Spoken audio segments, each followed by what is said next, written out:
number 2. Okay, for today's event, we have our nutrition month. So we are going to make a fruit salad and a macaroni. Okay, but before we're going to start that one, we have the proper hygiene and what and how you are going to do it. Okay? First is you are going to wear an apron. Oh, if you have something to do in the kitchen, I have also my apron here.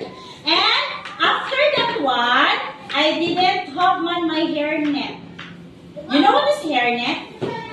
Oh, the one that covers your hair. Why are you going to cover your hair? So that your hair will not fall down over there in the food.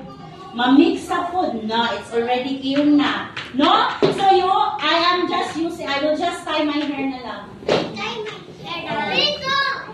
Oh, it's fine. And not only tying your hair, you need also to get your jewelries. Oh, baka ma-fall down din siya doon sa food.